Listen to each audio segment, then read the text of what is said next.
Creating a monthly budget is an essential step to getting control of your personal financial life. It helps you to see where you are now and is a first step to setting goals for the future. I'll go over the basic steps coming up next.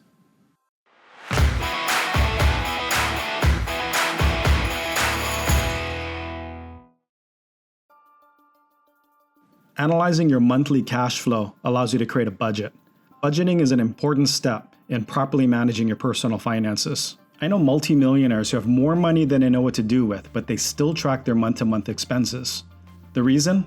Most successful people are focused on setting and attaining goals, including personal financial goals.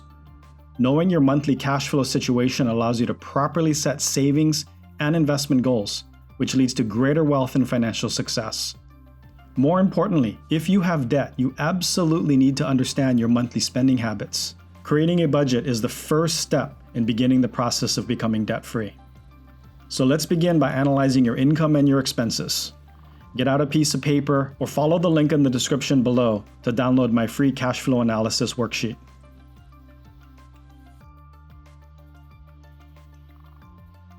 Cash flow analysis begins with getting a handle on how much income you bring in on a monthly basis. But this is not necessarily an easy thing. Some of us get paid twice a month. Some of us get paid every 2 weeks.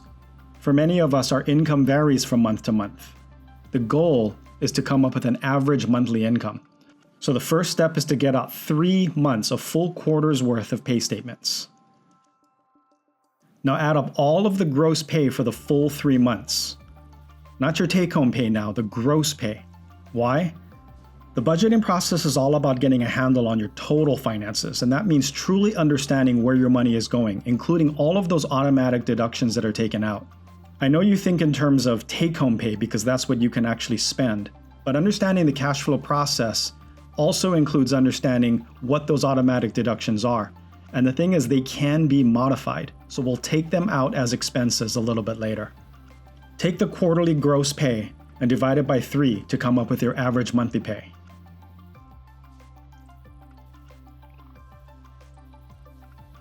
Next, add in all of the additional monthly income that you may be bringing in. This could include anything such as alimony, child support, net rental income if you own real estate, of course investment earnings if you own stocks or bonds, side jobs or small businesses that you may be running in addition to your work, or anything else you can think of.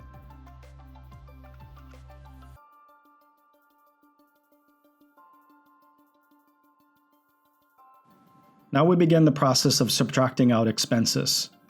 You already have your pay statements out, so start by reviewing all of those automatic deductions that are taken from you.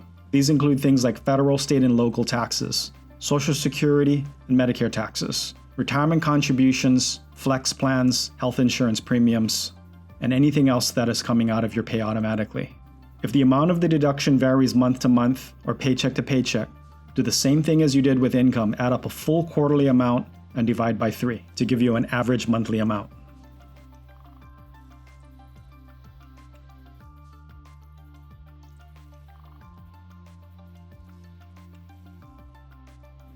Fixed living expenses are those expenses that define your lifestyle.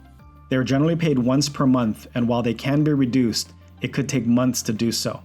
For example, if one of your monthly expenses is a mortgage, you can always move into a less expensive home. But it could take months to sell a home, not to mention the amount of time that it would take to find a new place to either purchase or rent. Other fixed expenses are going to be things like your cell phone bill, your homeowner's or condo owner's insurance, your car payments or other transportation expenses, payments to utilities such as electricity, water, sewer, and cable, childcare expenses including after-school care or tuition. If some of these expenses are paid only a few times a year, calculate a monthly average amount and add it into the total.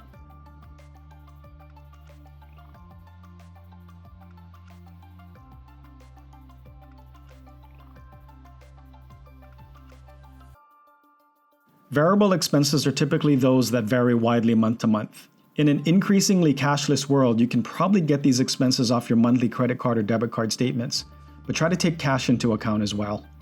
Variable expenses are the most important part of cash flow analysis because this is where dramatic reductions can take place. Expenses include things like food and groceries, dining out, alcohol or tobacco, lifestyle expenses such as personal care, purchases of clothing, entertainment expenses, household expenses, or gifts, charities, or tithing.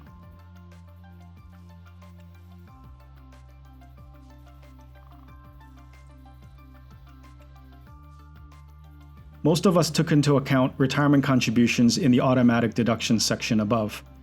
But if you're making contributions to plans on your own, add them in here. These include things like college savings plans, private retirement accounts such as IRAs or Roths, and contributions to short-term savings goals. Even if contributions are done periodically, write down an average monthly amount.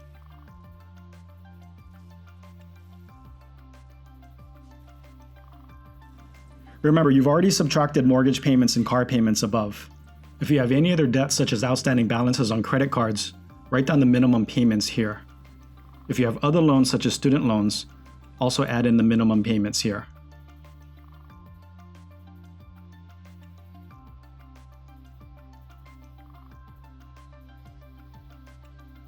Now the moment you've worked for. If your income is larger than your expenses, great. You can spend time figuring out where the extra money should go: lifestyle, debt reduction, or investing for the future. If your expenses are larger than your income, then you know what you need to do. Go back through your expenses and begin highlighting the areas that can be reduced. Set goals for these areas and repeat the cash flow analysis every month until your goals are achieved. Lastly, for those with outstanding credit card balances, if you simply can't find any variable expenses to reduce, you need to go back and look at your automatic deductions. There is nothing wrong with temporarily reducing your 401k contributions as long as debt reduction is the goal. Bottom line, you should now have a better understanding of where your money is going, and by repeating these steps for at least 6 months, you should be able to get a real handle on your personal finances, move toward being debt-free, and eventually become a saver and investor.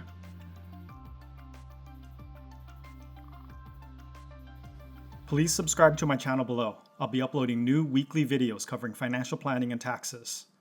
You can also visit smartzonefinance.com for articles on taxes, investing, insurance, and general financial planning.